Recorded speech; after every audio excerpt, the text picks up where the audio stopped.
उसका सारा डाटा सामने आ जाता है, कैसा है, कैसी दिनचर्या है इसकी। तो हर व्यक्ति, यदि आपको अच्छा बनना है, बार बार संत महात्मा कहते हैं कि संगति अच्छी करो, संगति अच्छी करो। यदि अच्छा बनना है तो आप उसी तरह के व्यक्तियों के संग करें। यही बात शंकराचार्य जी भी संकेत करते हैं, दुर्लभम त्रयमेव एतत् देवानुग्रह हेतुकम मनुष्यत्वम मुमुक्षुत्वम महापुरुष संश्रय। महापुरुषों का संश्रय की बड़ी महिमा शास्त्रों ने गाई है। और जब शास्त्र अध्ययन करके हमारा गुरुकुल में विद्यार्थी जाता था, उसको भी कुछ उपदेश ये दिए जाते थे।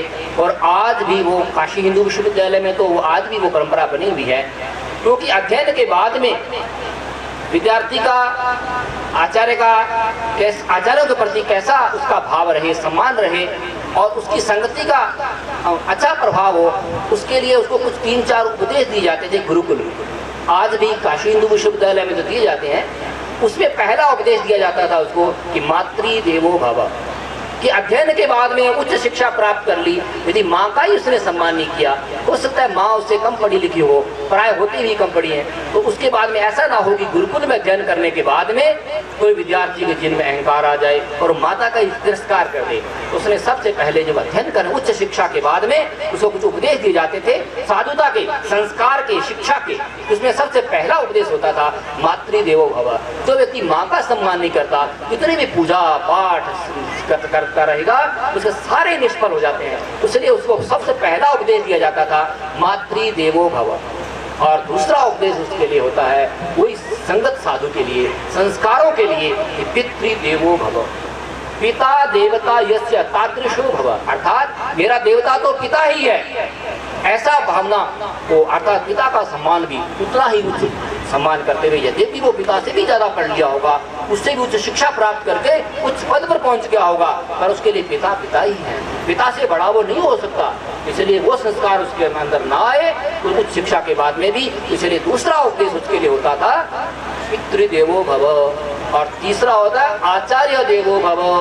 आचार्य देव की शिक्षा भी इसलिए दी जाती है कि उसके अंदर ये संस्कार बना रहे।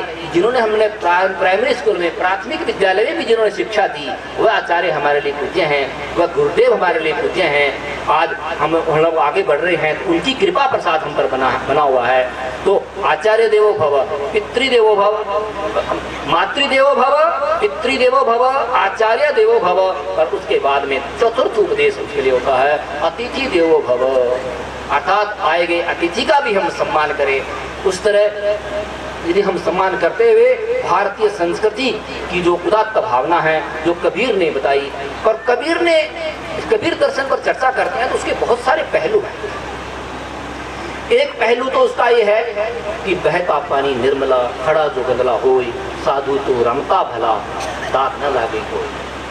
अब एक पहलू को देख करके साधु भ्रमण ही करता रहे, यदि एक पहलू को देख करके वो पूरी परिक्रमा ही करता रहेगा, साधु एक जगह बैठेगा ही नहीं, फिर मठाधीशों की परंपरा कैसे बनेगी? एक जगह बैठेगा नहीं तो साधना नहीं होगी, भ्रमण नहीं करेगा। मुझे महाराज श्री जी ने जो यह स्थान बनाया, ये कुटिया बनाई, अलग अलग जगह में कुटिया बना करके यहाँ संत लोग साधना करेंगे, तपस्या करेंगे, तो यदि भ्रमण ही करते रहेंगे तो कबीरदास का इसका विरोध हो रहा है क्या? तो किसी संतों से चर्चा हुई मेरी, एक बिहार में बड़े अच्छी परंपरा के संत हैं मेही के, उनसे किसी ने पूछा कि ये कबीरदास ने तो ये संकेत किया है कि साधु तो रमता भला दाग न लागे कोई। उन्होंने बड़ी अच्छी बात की। उसका उत्तर में एक दोहा प्रस्तुत किया कि गहरा जल खड़ा जल भी निर्मला। उन्होंने कहा था ना बहता जल ही निर्मला, खड़ा जो गंदला होए। उन्होंने कहा कि खड़ा जल भी निर्मला, जो टुक गहरा होए, साधु बैठा भी भला, जो साधना रत होए। क्योंकि यदि एक जगह ही जल होता है, जो कुएं का जल होता है वो बहता नहीं है, एक ही जगह स्थिर होता है, पर वो गहरा होता है। खड़ा जल भी निर्मला, जो टुक गहरा होए, साधु बैठा भी भला, जो साधना रत होए। तो ये साधना रत के लिए पूज्य महाराज श्री जी ने ये जगह जगह यहाँ पर इस क्षेत्र में स्थान बनाए हैं। और एक कबीर की जो परंपरा है ये बड़ी दिव्य परंपरा है। और ये जैसे चंद्रमा की पूर्ण कला विकसित होती है, ऐसे ही पूर्ण कला में ऐसे महापुरुष अवतरित होते हैं। उनका प्रसाद हमको मिले, और ऐसे महापुरुषों का प्रसाद लेकर के भी यदि हमने अपना कल्याण नहीं किया तो हम बड़े दुर्भाग्यशाली होंगे। कहते हैं कि रंग वाले रंग से तस्वीर बदल देते हैं, निकला हुआ कमान से तीर बदल देते हैं। अरे नादान तू अपने आप को ना बदल सका, बदलने वाले तो तकदीर बदल देते हैं। और ऐसे तकदीर बदलने का स्थान, ऐसे ये स्थान ये आपका इतना पवित्र स्थान है। मुझे महाराज श्री जी की कीर्ति दिग दिगंतर में है। बहुत वर्षों पहले, आज से 20 वर्ष पहले एक बार मैं बिल्कुल महाराज श्री जी वृंदावन में भेंट हुई थी मुझे महाराज श्री जी से। और उसके बाद में तो हमारे आश्रम में, हरिद्वार आश्रम में भी बहुत उनसे संपर्क बना रहा। कहते हैं कि जब कोई तीर निकल जाता है, तीर निकल जाता है तो फिर वापस नहीं आता। जैसे जीवन की धारा छूट गई, वापस नहीं आएगी। पर कभी कभी कोई कलाकार, गुरु के रूप में कोई चित्रकार उस तीर को ही वापस ला सकता है। यदि किसी चित्रकार ने तीर बना दिया और तीर किसी पशु पे लग गया, बाद में उसने कहा नहीं इसको तीर को लगाना नहीं है, खाली दिखाना है, लगाता हुआ नहीं दिखाना, तो वो चित्रकार उस तीर को वापस भी दिखा सकता है। तो कहते हैं कि रंग वाले रंग से तस्वीर बदल देते हैं, निकला हुआ कमान से तीर बदल देते हैं। अरे नादान तू अपने आप को ना बदल सका, बदलने वाले तो तकदीर बदल देते हैं। तो ऐसे तकदीर बदलने का स्थान है ये। यहाँ पर आकर के यदि उन नदी की धारा जो बह रही है उसकी विपरीत धारा हमको यहाँ पर जो रास्ते में हमारे बाधाएं आएंगी, जो रुकावटें आएंगी, वो सारी रुकावटें हट जाएंगी। कि समय को जिसने नहीं समझा उसे मिटना पड़ा है, बच गया तलवार से तो फूल से कटना पड़ा है। क्यों न कितनी ही कठिन हो, क्यों न कितनी ही बीहड़ हो, हर नदी की राह से चट्टान को हटना पड़ा है। सभी चट्टानें हट जाएंगी, सभी बाधाएं हट जाएंगी। उन गुरुओं का आशीर्वाद लेकर के आज हम कबीर के जो दर्शन है उसको हम आत्मसात करें, गुरुओं का आशीर्वाद लें, और तभी हम उनके दर्शन को समझ सकते हैं, उसकी परंपरा को समझ सकते हैं। और उन महापुरुषों का कृपा प्रसाद हम सब के ऊपर बरसता रहे। इन्हीं शब्दों के साथ हरिओम तत्सत। बहुत बहुत साधुवाद। हे मनवरे मनवा जीवन है तो भज ले राम राम राम, भज ले राम राम राम, तो भज ले राम राम राम, भज ले राम राम राम। मनवरे मनवा जीवन है संगा, मनवरे मनवा जीवन है संगा।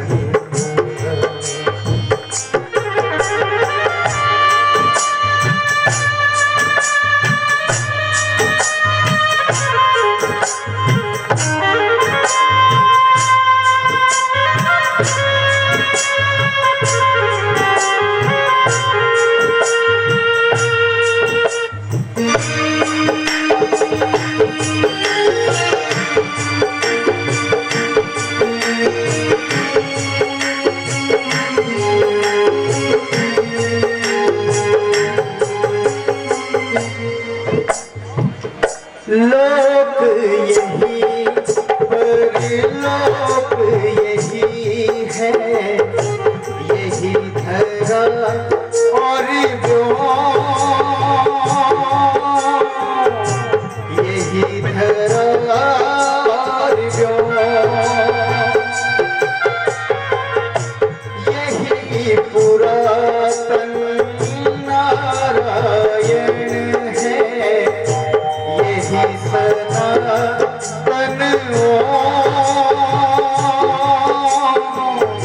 यही सनातन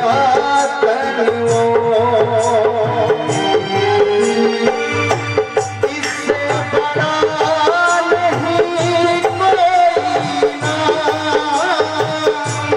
इससे बड़ा नहीं कोई नाम। तो भज ले राम राम राम, भज ले राम राम राम, तो भज ले राम राम राम, भज ले राम राम राम। मनवरे मनवा जीवन है संगा, मनवरे मनवा जीवन है संगा।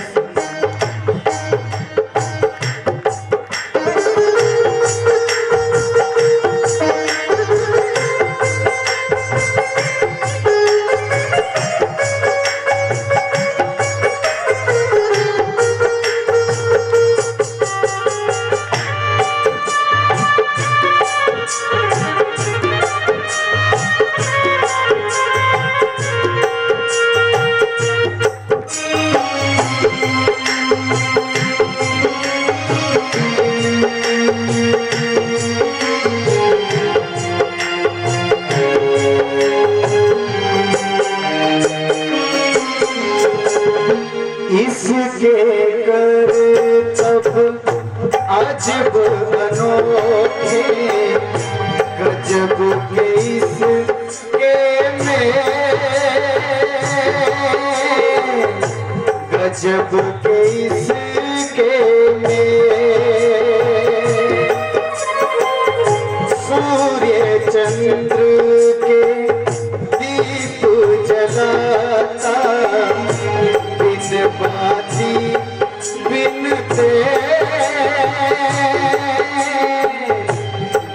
बाती बिन यही सवारे सारे यही सवारे सारे तो भजले राम राम राम तो भजले राम राम राम तो भजले राम राम राम भजले राम राम राम मन बरे जीवन है संगा मनवरे मनवा जीवन है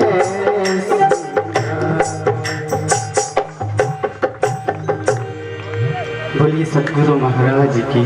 बहुत ही सुंदर भजन, एक बार जोरदार ताली बजाएंगे आप लोग।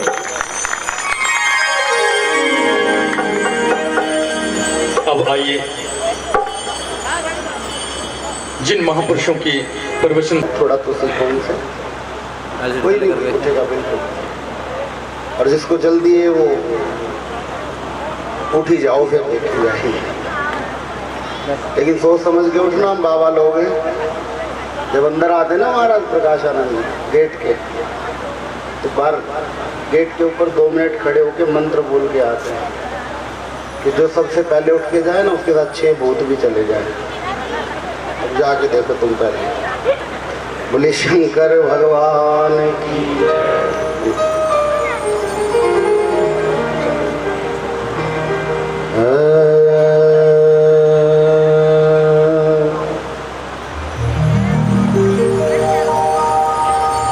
यो ब्रह्माणं विदधाति पूर्वम् यो वै वेदान्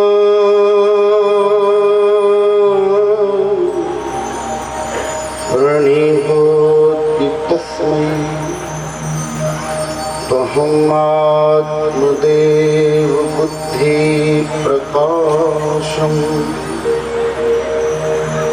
मुमुक्षु वै शरणमहं प्रपद्ये। पूर्णमदः पूर्णमिदं पूर्णात् पूर्णमुदच्यते पूर्णस्य पूर्णमादाय पूर्णमेवावशिष्यते।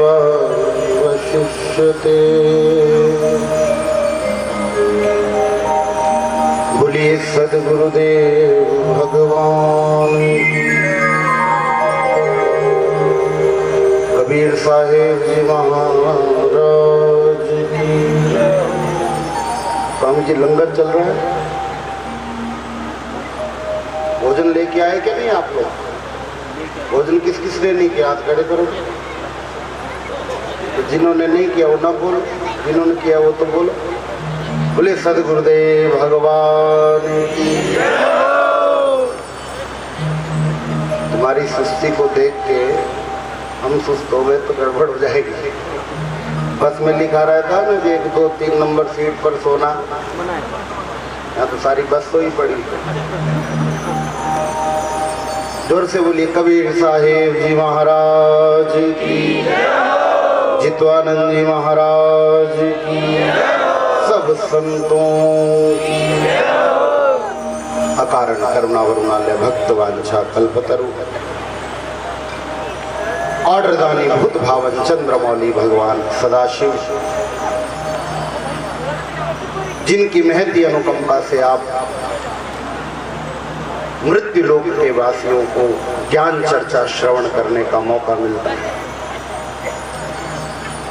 आज के विषय कई हैं, भले प्रकाशानंद जी कह रहे हो कि कबीर दर्शन पर बोलना, पर यहाँ बोलते सब अपने ही दर्शन पर है, कबीर का दर्शन कोई नहीं लेता है यहाँ पर। हाँ, मैंने पिछली बार देखा था मंच पर एलनाबाद में ज्ञान चर्चा चल रही थी, बाद में आपने माइक एक महिला थी, नाम तो लेना ठीक नहीं, उसने गाना ही शुरू कर दिया, मोटे मोटे नैना कहीं नजर ना लग रहा। अरे कबीर के राम को नजर लग सकती है क्या? जिस मंच पर बैठे हैं उस मंच की मर्यादा का ध्यान रखना चाहिए।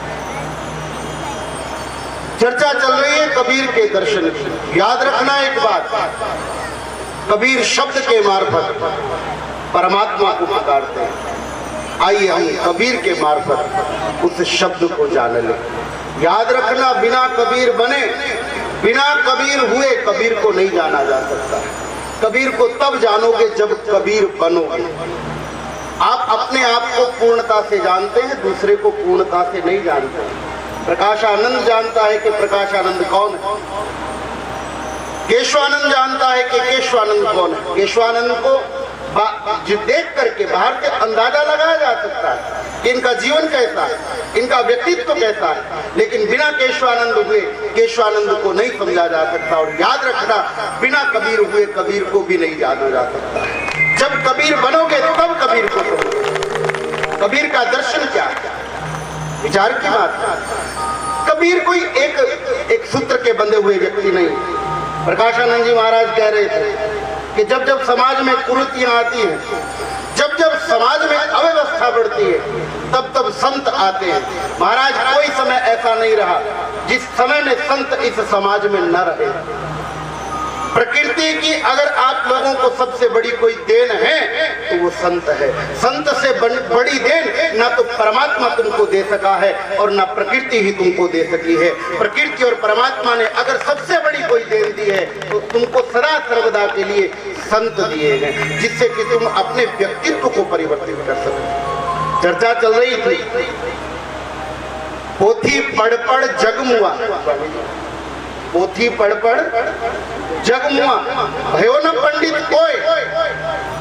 महाराज, पोथी पढ़ने से मैं कहता हूँ पंडित तो बन भी जाओगे, लेकिन पोथी पढ़ने से प्रेम उत्पन्न हो ही नहीं सकता, क्योंकि पंडित की जो असली परिभाषा है वो गीताकार कहते हैं पंडिता समदर्शिना। पंडित कौन है? पंडित वो है जो सब में ब्रह्म का दर्शन करे और बिना प्रेम के सब में परमात्मा का दर्शन हो नहीं सकता है। मजे की बात देखो कि तुमको पत्थर की मूर्तियों में राम नजर आ जाता है, तुमको मंदिरों में परमात्मा नजर आ जाता है, और चलते फिरते इंसान में तुमको ढंग का इंसान भी नजर नहीं आता है। उस इंसान को तुम जाति पातियों में बांट करके रखते हो। कहाँ कबीर को समझेंगे? हम कहते हैं कि कबीर ने मूर्ति पूजा का विरोध किया, हमने तो कबीर की मूर्तियां बना करके रख दी। कहाँ समझा कबीर को? कबीर को समझने के लिए कबीर बनना पड़ेगा। जब तक हम कबीर न हो जाएं, कबीर की भाव दशा में न पहुंच जाएं, तब तक कबीर को नहीं समझा जा सकता। बात चल रही है उनकी जन्म जयंती की। याद रखना, ये जो संत बैठे हैं ना मंच पर, स्वामी ख्याली जी महाराज, शुरुआत आपसे हुई थी। तहरो हरम की बातें गाली, दिल बहलाने को ख्याल अच्छा। ये जितने संत मंच पर बैठे हैं, आज तक जितने संत हुए, ये कोई पेड़ पर नहीं लगते। ये सबके संत जितने भी हुए, उनका भी जन्म वैसे ही होता है जैसा जन्म तुम लोगों का होता है। ये भी माता पिता के द्वारा ही संसार में आते हैं, लेकिन तुम्हारे आने में और इन संतों के आने में भेद है। हम कर्म के बंधन में बंध करके आते हैं, और कबीर जैसे संत, जित्वानंद जी महाराज जैसे संत हमको कर्म के बंधन से छुड़वाने के लिए संसार में आते हैं। तो ये भी संसार में है, हम भी संसार में, लेकिन दोनों के आने में भेद है। महाराज, मेरे को एक बात याद आ गई। आपको मेरी बात समझ में आ रही है? नहीं भी आ रही तो मेरा क्या बिगाड़ लोगे तुम? अगली बार नहीं बुलाना। मेरे को एक बात याद आई महाराज, समझने की बात। संत भी इसी धरापटल पर है, मृत्यु लोक में। आप और हम भी इसी धरापटल पर मृत्यु लोक में है, लेकिन दोनों के आने में भेद है। मुझे एक बात याद आई महाराज, पंजाब के कुछ लोगों ने मिलकर के नैना देवी की पैदल यात्रा की। लोगों की अपनी श्रद्धा, किसी को मूर्ति में राम नजर आता है, किसी को गुरु में राम नजर आता है, किसी को शब्द में राम नजर आता है, किसी को किताब में नजर आता है। टोली जा रही थी, मंडली जा रही थी नैना देवी की यात्रा करने के लिए। पुराने समय की बात, 40-50 लोग थे, पुराने रास्ते थे, कोई अच्छी सड़कें तो थी नहीं। चलते चलते रात पड़ गई, जंगल का रास्ता था। 40-50 लोग नैना देवी की यात्रा के लिए जा रहे, रास्ता जंगल का था। महाराज जंगल में जब रात पड़ गई, यात्रा बंद नहीं की, चलते रहे चलते रहे। आपने देखा होगा आजकल सालासर की यात्रा और पता नहीं कहाँ कहाँ की यात्राएं चलती, लोग पैदल यात्रा करते हैं। स्वामी जी उस जमाने में पैदल यात्रा ठीक थी, लेकिन आज गाड़ियां हैं तो मुझे पैदल यात्रा का कोई मतलब समझ में आता नहीं। हमारे हरिद्वार में एक वर्ष में करीब 3 करोड़ कांवड़ लेने आते हैं लोग। कितने लोग आते हैं? 3 करोड़। और आपको हैरानी होगी, कावड़ उठाने वो लोग आते हैं जिसने घर में कभी माँ बाप की सेवा नहीं की होती। ऐसी कावड़ का लाभ क्या है, पहले तो ये विचार करो। यात्रा चल रही थी नैना देवी की, रात्रि का समय हो गया, जंगल का रास्ता था और जंगल में एक कुआं था जिसकी 4 दीवारी नहीं बनी थी। हमारे यहाँ उसको कहते अंधा कुआं। क्या कहते हैं? तुम्हारे यहाँ क्या कहते मुझे नहीं पता। अरे टट्ठा कह लो चाहे भैंसा कह लो, क्या फर्क पड़ा, बात समझ आनी चाहिए। कुएं की बाउंड्री नहीं बनी थी, बाउंड्री, अंधा कुआं। 40-50 लोग जा रहे थे, रात का समय था। 40-50 लोगों में से एक आदमी उस कुएं में गिर गया, बाउंड्री नहीं थी। और जैसे ही कुएं में गिरा, कुआं सूखा था, पानी तो था नहीं, गिर गया। जैसे ही अंदर गया कुएं के, चिल्लाने लगा मुझे बचाओ मुझे बचाओ। अब जब आवाज सुनी बचाने के लिए सब लोग प्रयास करने लगे। कोई रस्सी ढूंढने लगा, कोई सीढ़ी ढूंढने लगा, जिससे जो बन पड़ा उसने प्रयास किया। रात बीत गई, सारी रात चली गई, उस आदमी को कुएं से नहीं निकाला जा सका। इतनी देर में क्या हुआ, जब सूरज निकला, एक आदमी पास के गांव में गया, मसीता वाली में, और एक रस्सी मांग के ले आया मोटी से। रस्सी बांधी पेड़ के साथ और महाराज रस्सी कुएं में लटका दी। और उस आदमी को जो कुएं में गिरा था कहा कि रस्सी पकड़ ले और बाहर आ जा। तो अंदर गिरा हुआ आदमी कहता है कि मेरे अंदर सामर्थ्य नहीं कि मैं रस्सी पकड़ करके बाहर आ जाऊं। तो क्या हुआ महाराज, उसी रस्सी को पकड़ करके एक दूसरा आदमी कुएं के अंदर उतर गया, कुएं के अंदर चला गया। कुएं के अंदर एक आदमी चला गया। आइए भाई साहब, बड़े अच्छे आ गया, बैठ जाओ।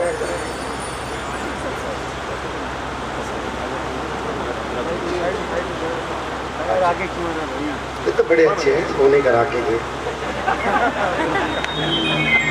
भाई साहब बैठ जाओ, क्योंकि यहाँ लिखा तो है नहीं, मैंने कबीर दर्शन कभी पढ़ा भी नहीं। एक बार जोर से बोलिए, गुरुदेव महाराज की। चर्चा चल रही थी कि दूसरा आदमी रस्सी को पकड़ करके कुएं के अंदर उतर गया। अब 2 आदमी कुएं के अंदर। सुबह हो गई, इतनी देर में एक और मंडली आ गई यात्रा के लिए। शोर शराबा देख करके रुक गई और कुएं के अंदर झांक करके देखा दूसरी मंडली ने क्या हो रहा है। जब कुएं के अंदर झांक करके देखा तो जो दूसरी मंडली आई थी उस मंडली ने कहा, रे भाई 2 आदमी कुएं में गिर गए। दूसरी मंडली वाले क्या बोले, 2 आदमी कुएं में गिर गए हैं। तो जो पहली मंडली थी ना वो कहने लगी, नहीं महाराज 2 आदमी नहीं गिरे हैं, गिरा तो केवल एक है, दूसरा तो उसको बचाने के लिए उतरा है। एक गिरा है और एक, बस अब समझना संतों के आने में और हमारे आने में क्या फर्क है। हम आए हैं कर्म के बंधन में बंद करके। महाराज संत गिरते नहीं, संत गिरे हुए को उठाने के लिए आते हैं। हम कर्म के बंधन में बंद करके गिरे हैं और ये संत हमको उबारने के लिए आते हैं। ये संसार कुआं है, इस कुएं से उबारने के लिए कभी वही राम कबीर बन करके आता है, कभी वही राम नानक बन करके आता है, कभी वही राम दादू बन करके आता है, कभी वही राम घीसा बन करके आता है और कभी वही राम जितवानंद बन करके आता है। कोई भेद नहीं है, कोई बहुत बड़ा भेद मत मान बैठ। मेरे को एक बात याद आई,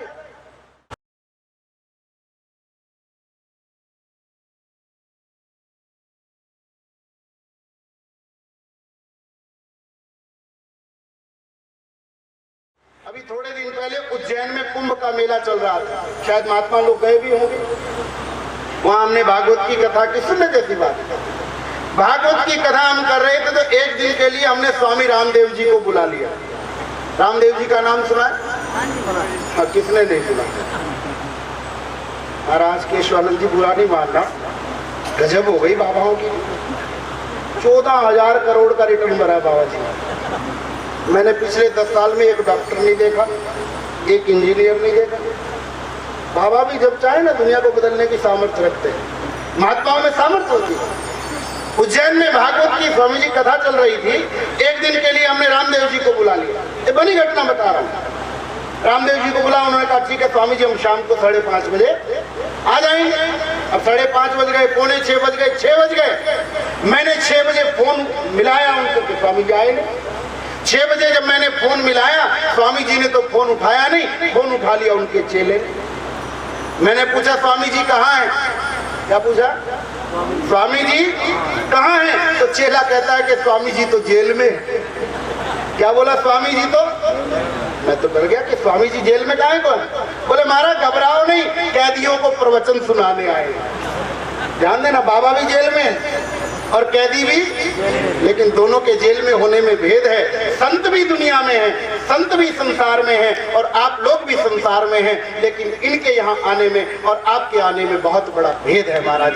आप कर्म के बंधन में बंद करके आए और ये आपको कर्म के बंधन से छुड़वाने के लिए आए हैं। वही परमात्मा एक व्यवस्था कर देगा। कबीर के दर्शन की बात चल रही थी। वो थी पढ़ जगमुआ भयो ना पंडित को। तो इसका मतलब क्या कि पोथियों को उठा करके बाहर रख दें? क्या मतलब है सर? ना पढ़े, हम पढ़ाई करना बंद कर दें? भारतीय परंपरा बिना विद्या अध्ययन के चलने वाली नहीं है। ऋषि मुनियों की शाश्वत परंपरा रही है। चाहे व्यास जी को देखिए, चाहे आचार्य शंकर को देखिए, वो एक एक ग्रंथ की रचना करके गए। लेकिन पोथी का मतलब जो हमने पिछले 600 वर्षों में लिया है, वो अर्थ हमने गलत ले लिया है। पोथी का अर्थ हम लोग केवल किताब से ले लेते हैं। पोथी का अर्थ हम लोग केवल एक ग्रंथ से ले लेते हैं। महाराज वास्तव में ग्रंथ कौन है? वास्तव में पोथी क्या है? वास्तव में ग्रंथ वो है जो हमारे भीतर की ग्रंथियां खोल दे।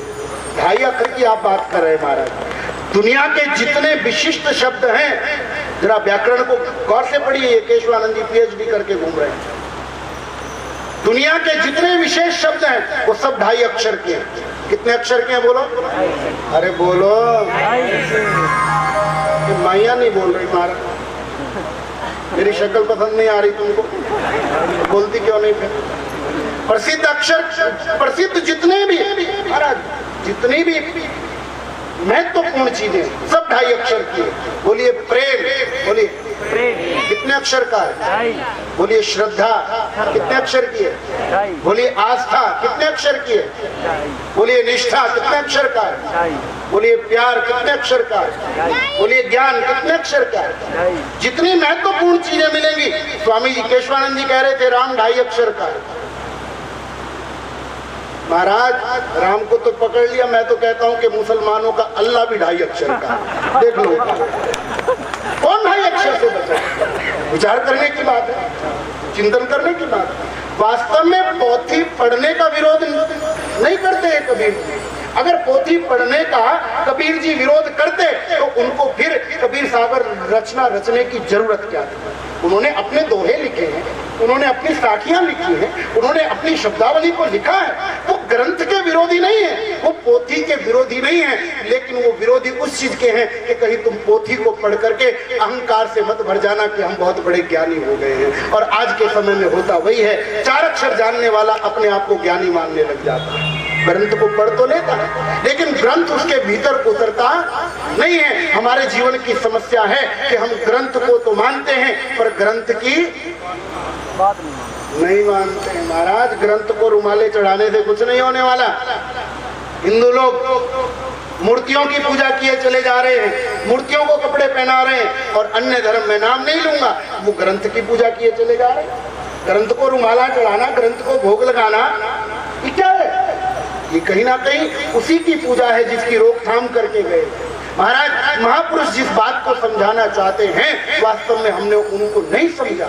हम संतों को तो मानते हैं पर संतों की नहीं मानते। संतों को तो मानते हैं और संतों की, तो यही तकलीफ है तुम्हारे जीवन में। मेरे को एक बात याद आई कि स्वामी जी बनारस के, एक बार हम लोग गए बनारस में, बिहारीपुरी मठ अपना भी आश्रम है एक वहां पर। कार्तिक के महीने में स्वामी जी हमने वहां कथा किया, बिल्कुल बनी घटना। लोग गुरुओं को तो मानते हैं, गुरुओं की नहीं मानते। संतों को तो मानते हैं, संतों की नहीं मानते। कुछ गुजराती लोग वहाँ कथा कराने आए थे यजमान बनकर। 7 दिन कथा हो गई, सबने बोरिया बिस्तर बांधा और चलने लगे। जो कथा के मुख्य यजमान थे ना, दास भाई पटेल, वो भी जाने लगे, कह रहे गुरुजी हम भी जा रहे हैं। मैंने उनको कहा कि तुम आज रुक जाओ, तुम कल चले जाना। बोले नहीं नहीं महाराज हमको तो आज जाना। मैंने कहा अरे भाई रुक जाओ, मैं कह रहा हूँ आज रुक जा, गुरु की बात मानो। नहीं नहीं महाराज हमको काम है, हमको तो आज जाना ही। मैंने तीसरी बार फिर कह दिया कि आज रुक जाओ। वो कहते महाराज आप तो साधु सन्यासी हो, मांग के रोटी खा लोगे, हमारे बच्चे तुम्हारा दुकान खोलने से ही पलेंगे। कई बार चेले भी गुरु को ज्ञान देने लग जाते हैं महाराज। गुरु तो ज्ञान देता ही है, कई बार चेले भी अपर हो जाते हैं, कई बार चेले भी गुरु को ज्ञान देते। उल्टे मेरे को ही समझाने लग गए कि महाराज आप तो साधु सन्यासी हो, जहाँ बैठोगे रोटी मिल जाएगी, हमको तो कमा के खानी पड़ती है, हमको तो काम धंधा करना पड़ता है। जब मेरे 3 बार रोकने से नहीं रुका तो मैं कहा भैया तेरी मर्जी, तू चला जा। तो गुरु ने 3 बार समझाया, नहीं रुका तो मैं कहा ठीक है चला जा। सामान बांधा, हमारा बनी घटना है, और गाड़ी में रख लिया। गाड़ी में रख करके सामान चले गए प्रसाद लेकर के। और महाराज आपको हैरानी होगी कि 1 घंटे के बाद आश्रम में वापिस आ गए। 1 घंटे के बाद बोलो जल्दी आश्रम में आ गए। मैं गेट में बैठा, मैं पूछा क्या हुआ, गए क्यों नहीं? वो कहते महाराज गए तो थे, हम गुजरात के लोग हैं ना। मैं कहा फिर क्या हुआ? बोले जब हम जा रहे थे ना तो रास्ते में ना एक गधे ने हमारा रास्ता काट दिया। एक गधे ने हमारा, जैसे हरियाणा में बिल्ली रास्ता काटते ना तो वहम करते हैं, यात्रा नहीं करते। ऐसे ही गुजरात में कोई गधा रास्ता काट दे तो फिर यात्रा नहीं करते, वहम करते हैं। मैंने पूछा वापस क्यों आ गए? बोले महाराज एक गधे ने हमारा रास्ता काट दिया इसलिए हम वापस आ गए। मैंने अपने माथे पे हाथ रख दिया। वो बोले गुरुजी आप उदास क्यों हो गए, इतने उदास क्यों हो गए? मैं कहा भैया अरे मैं उदास इसलिए हो गया कि तुमने गुरु की बात नहीं मानी, गधे की बात मानी। गुरु की नहीं मानी, किसकी मानी? बस हंसने की जरूरत नहीं, तुम्हारी सबकी हालत वही है। तुम गुरुओं की नहीं मानते हो, तुम गधों की मानते हो। टेलीविजन में आकर के किसी ज्योतिषी ने कह दिया कि आज फलानी राशि का हाल ठीक, सारा दिन डरे रहते हो, क्यों? क्योंकि गधों की मानते हो। याद रखना एक बात, जिसके ऊपर गुरु की कृपा हो ना, महाराज ये गुड़ ले लो, मैंने पहले ही रखा था, मेरे को पता था ना कि खांसी होने वाली है। गुरुओं की नहीं, गधों की। किसकी मानते हो? हाँ, अब सुधार लाओ अपने जीवन में, अब गुरुओं की मानना सीखो। जो गुरु तुमको समझाना चाहता है उसको समझो। और याद रखना ये संत फकीर, ये गुरु लोग 2 तरीके से समझाते हैं। कबीर जी ने ऐसा नहीं है कि केवल लिख करके छोड़ दिया, नहीं ऐसा नहीं। कबीर जी ने कर्म के द्वारा भी समझाया है और कबीर जी ने वाणी के द्वारा भी समझाया है। जो कर्म से समझ सके वो कर्म को समझे, और जो वाणी को समझ सके वो वाणी को समझे। और याद रखना, जिसने कर्म से कोई ज्ञान नहीं लिया, जिसने कर्म से कोई शिक्षा नहीं ली, मैं जिम्मेवारी से कहता हूँ कि वाणी से भी उसके जीवन पर ज्यादा प्रभाव पड़ने वाला नहीं। पहले कर्म से सीखो, फिर न समझ में आए तो फिर वाणी की भी जरूरत है, वाणी से भी सीखो। बस मैं आपको यही कहना चाहता हूँ कि जो जितवानंद जी महाराज बैठे हैं, इनमें कबीर में भेद नहीं। उन्होंने कर्म नहीं छोड़ा, वो अपनी खड्डी चलाते थे और गाते थे ना, चदरिया जीनी रे जीनी। आज मैं जब जितवानंद जी महाराज के पास आया ना तो मैंने पूछा महाराज जी आपकी तो बहुत ट्रैवलिंग रहती होगी, आप इतनी यात्रा कैसे कर लेते हो? गाड़ी में बैठ के गुजरात पहुंच जाते हैं। मेरी तो आज हरिद्वार से आने में हालत खराब हो गई महाराज। आते ही मैंने प्रकाशानंद जी को कहा कि 4 घंटे तक कोई हमको छेड़ना नहीं। मैंने स्वामी जी को कहा कि महाराज आप इतनी व्यवस्था कैसे संभाल लेते हो? तो जितवानंद जी ने जो कहा ना, मैं तुम सबके लिए कहता हूँ, वो ज्ञान की बात है, उसको पकड़ना अपने जीवन में। तो जितवानंद जी कहते महाराज मैं तो सुबह उठ करके परमात्मा को प्रार्थना करता हूँ कि परमात्मा मेरी दिहाड़ी मजदूरी तो यही है कि लोगों को अच्छे मार्ग पर चला सकूं, मेरी दिहाड़ी मजदूरी कायम रखना। ये संतों का कहना, ये संतों का लक्षण है। अपने कर्म को दिहाड़ी मजदूरी कहते हैं। कबीर अपनी चदरिया बुनते बुनते परमात्मा का चिंतन किए लेते हैं। कबीर से यही सीखना, कर्म छोड़ करके सन्यासी बनने की जरूरत नहीं है। कर्म छोड़ करके सन्यासी बनो, मैं विरोध नहीं करता क्योंकि मैं तो स्वयं सन्यासी। लेकिन कर्म त्याग करके सन्यासी बनने को कबीर नहीं कहते हैं।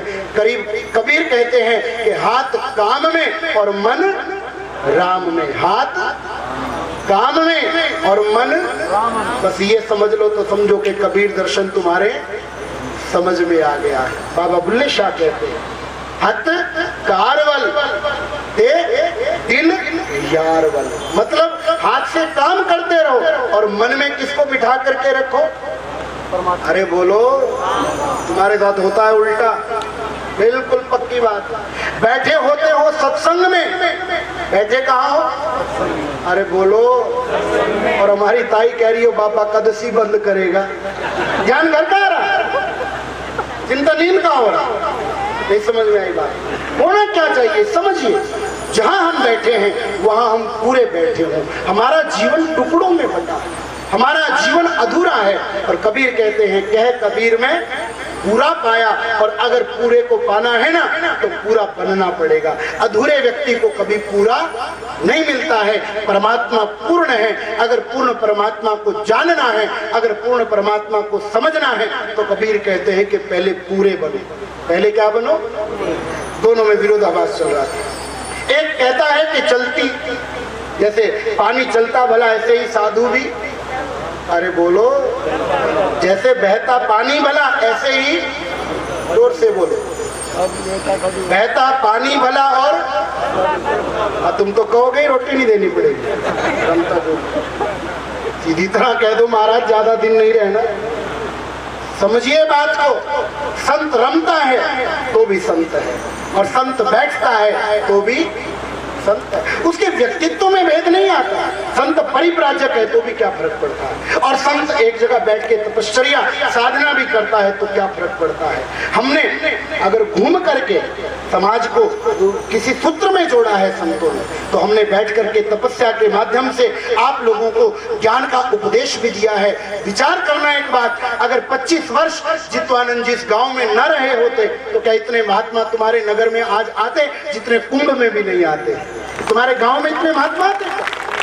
ये किस बात का प्रभाव है कि संत बैठा है, कि संत अपने नानक की बात नहीं सुनी। नानक एक गांव में गए जहां बहुत सेवा हुई, नानक की बहुत सेवा हुई। जाते हुए नानक कह गए कि तुम सब के सब उजड़ जाओ। इस गांव में सेवा हुई, नानक जाते जाते आशीर्वाद क्या दे गए? अरे बोलो, हद हो गई महाराज। और एक गांव में गए जहां बिल्कुल निकृष्ट स्वभाव के लोग थे, कोई सेवा नहीं की। नानक जी जाते जाते नानक कह के भैया तुम बसे रहो। किसी ने पूछा बाला मर्दाना साथ में थे, महाराज ये क्या करते हो? संतों की बातें ना जल्दी समझ में नहीं आती, उल्टी बोली संत की बात जल्दी पकड़ में नहीं आती। बाला मर्दाना नानक जी के साथ हैं। उन्होंने पूछा महाराज एक बात का जवाब दो, जिन्होंने सेवा की उनको तो श्राप दे दिया कि उजड़ जाओ, और जिन्होंने बिल्कुल सेवा नहीं की उनको बसे रहने का आशीर्वाद दे दिया। नानक जी कहते हैं बाला मर्दाना गुरु की बात को समझने में बहुत समय लगता है। मैंने उनको उजड़ जाने के लिए इसलिए कहा कि जैसा व्यक्ति है जहां जाएगा अपने इर्द गिर्द के लोगों को अपने जैसा बनाएगा। जैसा व्यक्ति है अपने इर्द गिर्द के लोगों को अपने जैसा बनाएगा। मैंने सेवा करने वालों को उजड़ने का श्राप इसलिए दिया कि वो सब जगह जाएं और सब लोगों को सेवा करना सिखाएं, और जिन्होंने बिल्कुल सेवा नहीं की उनको बसे रहने का श्राप वरदान इसलिए दिया कि कहीं और जाकर के वो अपनी बीमारी ना फैला दे, कहीं जाकर के अपनी। ये संत ध्यान रखते हैं, संत चले तो भी संत है, ना तो चलने से कोई संतत्व में भेद पड़ता है और ना कोई रुकने में संतत्व से भेद पड़ता है। हमारे सुखदेव जी महाराज चलते रहते हैं। गोदोहन, देवी जी बैठी भागवत करती है, ये जानती होंगी कि सुखदेव जी जितनी देर में एक गाय का दूध निकल जाए उतनी देर से ज्यादा कहीं रुकते नहीं, कहीं नहीं रुकते। गोदोहन काल मात्रे, बस जितनी देर में गाय का दूध निकल जाए, और गाय का दूध भी वैसे नहीं जैसे तुम निकालते हो, तुम तो बछड़े को लगाते और बांध देते हो फिर पूरा दूध निकाल लेते हो। पहले ऐसा नहीं था, पहले बछड़े को पूरा दूध पी लेने देते थे, बछड़ा जब थक जाए फिर जो बच जाए वो दूध निकालते, उतनी देर सुखदेव जी रुकते थे। लेकिन वही सुखदेव जो एक जगह नहीं रुकते थे, वही अगर किसी परीक्षित का कल्याण करना है तो वो 7 दिन तक एक जगह पर बैठे भी रहे हैं। संत ये देखते हैं कि समाज का कल्याण किस विधि से होना है। संत चल के भी कल्याण करता है और संत बैठ करके भी कल्याण करता है। महाराज कह रहे थे कि बहता पानी भला। कबीर जी तो सारी जिंदगी बनारस में काट कर, पढ़ के देख लो, वो तो एक ही जगह बैठे रहे थे। नहीं समझ में आई बात? तो क्या उन्होंने कल्याण नहीं किया? उन्होंने बैठ के भी कल्याण किया। उन्होंने बैठ के भी कल्याण किया। भले वो लिखते हों कि चलता साधु भला है, लेकिन कबीर खुद तो नहीं चले कभी, वो तो बैठे। और मरते समय, मृत्यु के समय विचार करना, उन्होंने काशी छोड़ दी थी। मरते समय उन्होंने, जल्दी बोलो, काशी में नहीं मरे, मगहर में आकर के शरीर छोड़ा। किसी ने पूछा महाराज लोग तो मरने के लिए काशी ढूंढते हैं, आप काशी छोड़ करके मगहर क्यों आ गए? कबीर कहते हैं कि काशी में मरूंगा और मेरी मुक्ति हो जाएगी तो फिर मेरे नाम जप का महत्व क्या रह जाएगा? मैंने परमात्मा को याद किया, उसका महत्व क्या रह जाएगा? मजे की बात तो यह है कि मैं जहाँ रहूं काशी भी वही रहे। मैं जहाँ रहूं काशी भी, और काशी का मतलब कोई शहर नहीं। स्वामी जी बता रहे थे, काश्यते प्रकाश्यते इति काशी, जहाँ ज्ञान का प्रकाश होता हो काशी उसका नाम है। महाराज आज अपने गांव को तुम काशी से कम मत समझना।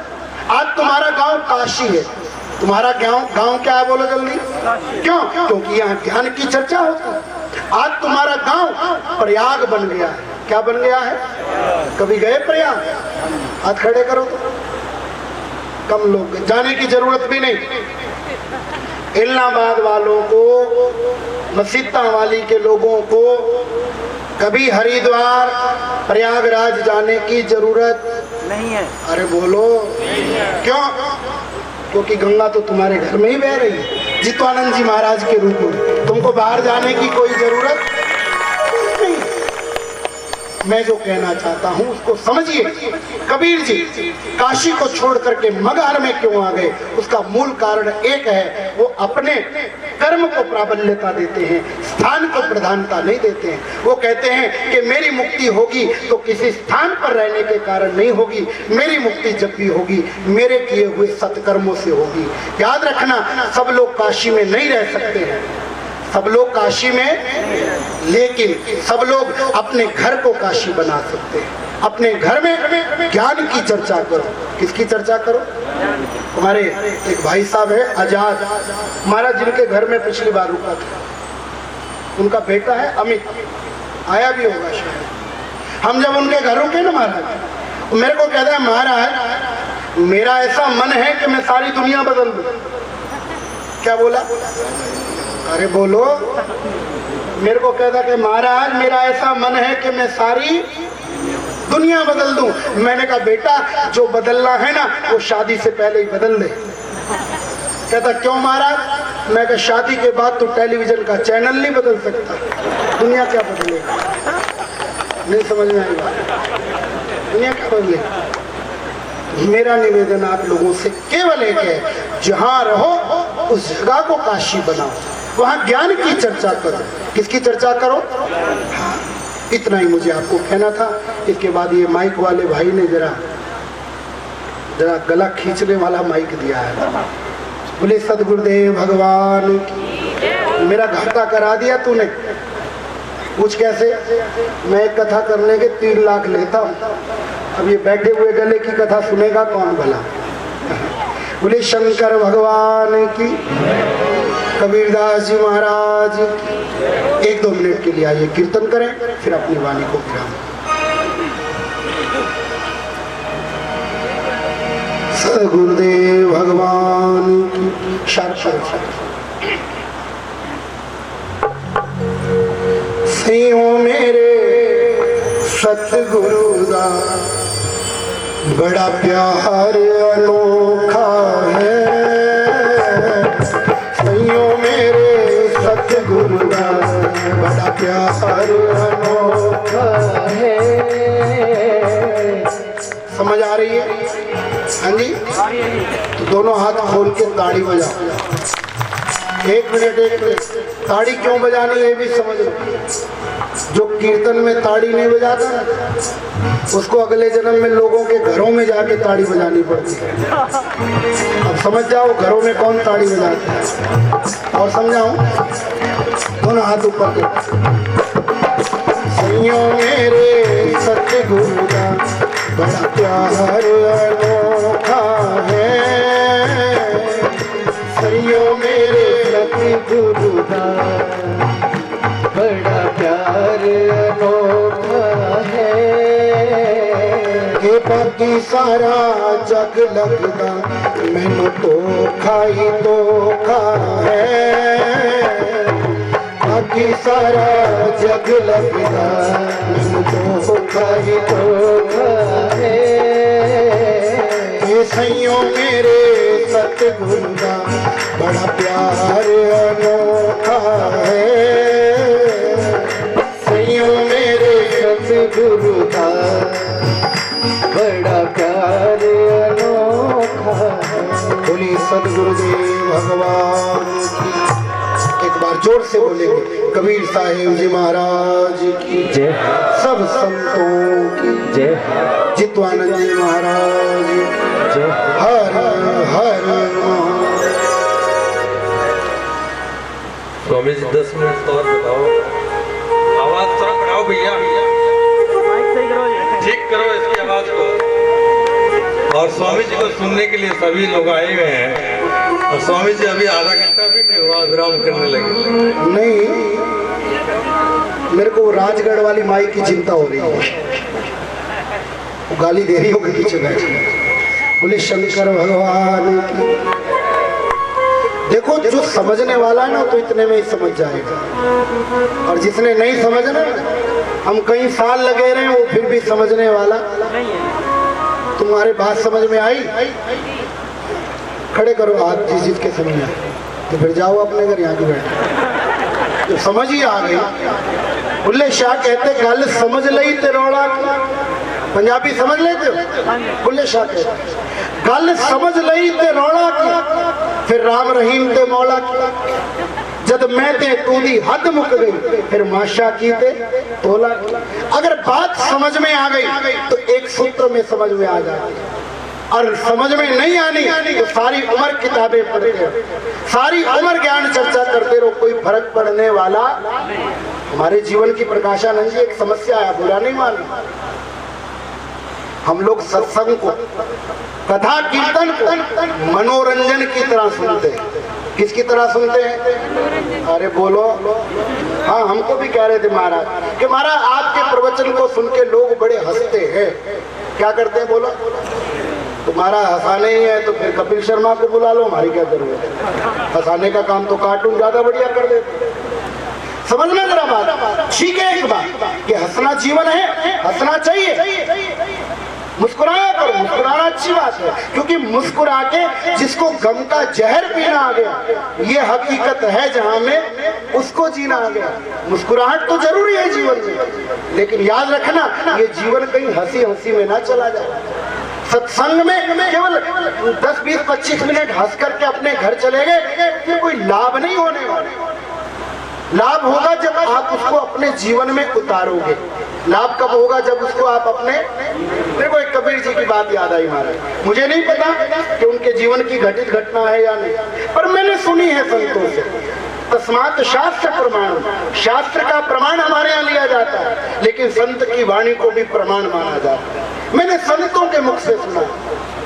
एक बार जब कबीरदास जी महाराज काशी में थे और अपने ज्ञान का परचम लहरा रहे थे, काशी के जो विद्वान ब्राह्मण थे ना, पंडित लोग, उन्होंने कबीर जी का विरोध कर दिया। याद रखना, ज्ञानी का विरोध हर युग में हुआ, ज्ञानी का विरोध हर एक युग में हुआ।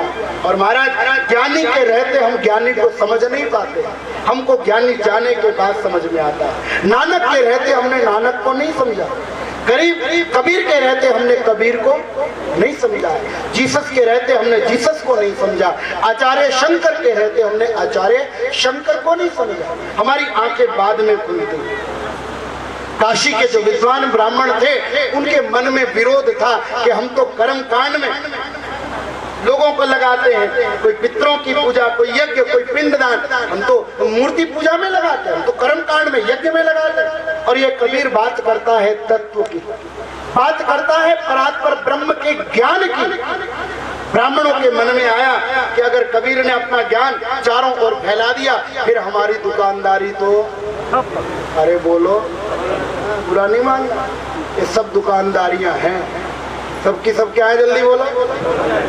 अपनी अपनी दुकान सजा के बैठे हैं। एक बार मैं बिल्कुल बनी घटना बता, कथा बाज रहा था तो किसी ने कहा, महाराज आजकल साईं बाबा के मंदिर बहुत बनने लग गए, आजकल शनिदेव के मंदिर बहुत बनने लग गए। मेरे से पूछा किसी ने, महाराज, तो मैंने कहा दोनों कमाई वाले देवता हैं। दोनों की क्या है, बोलो जल्दी। भाई देवता वही रखा जाएगा ना जिसमें आमदनी अच्छी होती है। आज धर्म को भी लोगों ने व्यापार बना करके रख दिया, दुकान बना करके रख दिया। आजकल तो गुरुओं से मिलने की भी फीस होती है, और गुरु भी कैसे कैसे, महाराज केशवानंद जी गुरु भी बड़े चमत्कारी हैं आजकल। हाँ, बाबा भी बड़े चमत्कारी। एक आया आजकल निर्मल बाबा, कहते चटनी खाओ कृपा हो जाएगी। अरे हाथ दोगी महाराज, चटनी खाओ, तो हलवाई पे नहीं हुई कृपा भी। ये सब दुकानदारियां।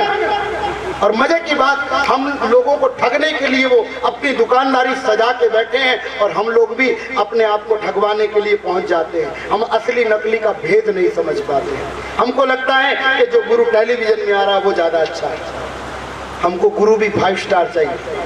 और मजे की बात देखो, आजकल गुरु ऐसे हैं जिनसे जाकर के आप मिल भी नहीं सकते हो। तो ऐसे गुरु का लाभ क्या है, जिनके सामने आप जाकर के बैठ नहीं सकते, अपनी शंका का समाधान नहीं करा सकते, ऐसे गुरु का लाभ भी क्या है।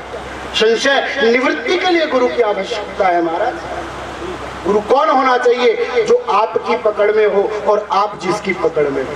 गुरु कैसा होना चाहिए, जो आपकी पकड़ में हो और आप जिसकी पकड़ में हो, जिसके सामने बैठ करके प्रश्न कर सको, महाराज मेरे मन की ये शंका है, आप उसका निवारण करें, वो गुरु है।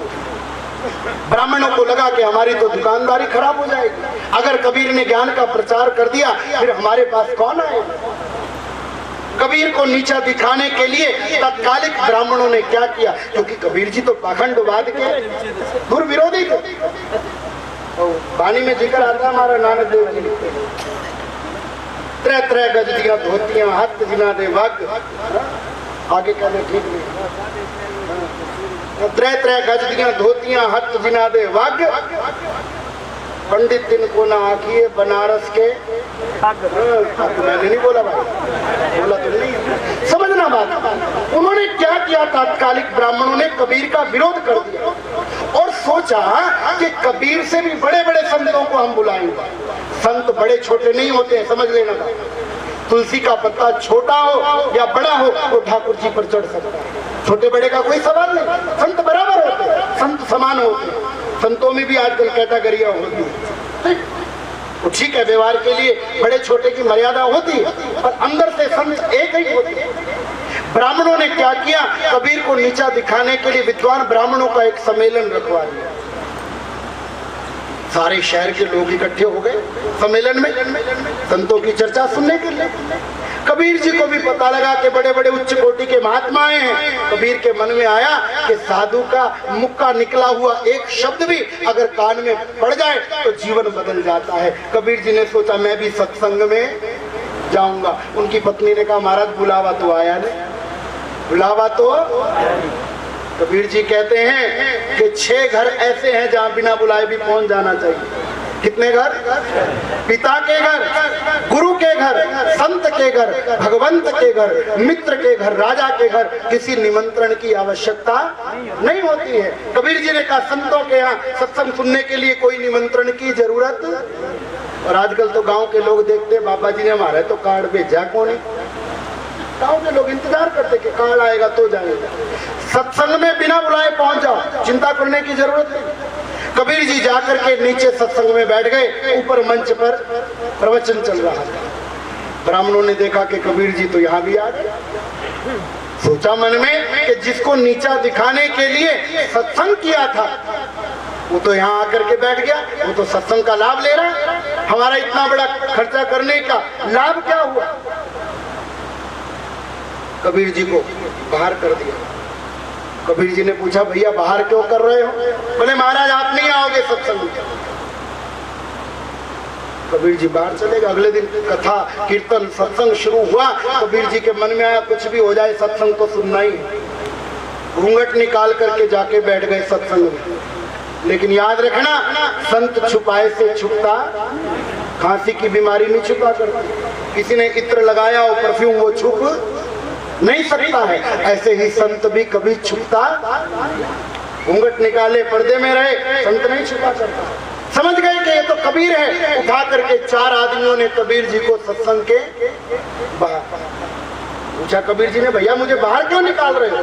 तो बहाना क्या बनाया कि सत्संग में वही आएगा जो गुरु वाला है, जिसका कोई गुरु नहीं वो सत्संग में नहीं आएगा। अब कबीर जी ने सोचा सत्संग का लाभ तो लेना ही है, इतने बड़े बड़े महापुरुष आए हैं, इनमें से जो योग्य होगा उसी को हम गुरु धारण कर लेंगे। कबीर जी ने क्या किया, रात में छुप करके जो महात्माओं की कुटिया थी ना, कुटिया के बाहर कान लगा करके सुना कि कौन संत असली और कौन संत। स्टेज पे नहीं पता लगता कौन असली और कौन नकली, समझ गए? और समझा, स्टेज पे तो सब मेकअप करके बैठते हैं, बढ़िया बढ़िया स्टेज पे तो सब बढ़िया बढ़िया बातें करते। व्यक्तिगत जीवन देखना, संत को देखना है, तब समझ में आएगा कौन असली और कौन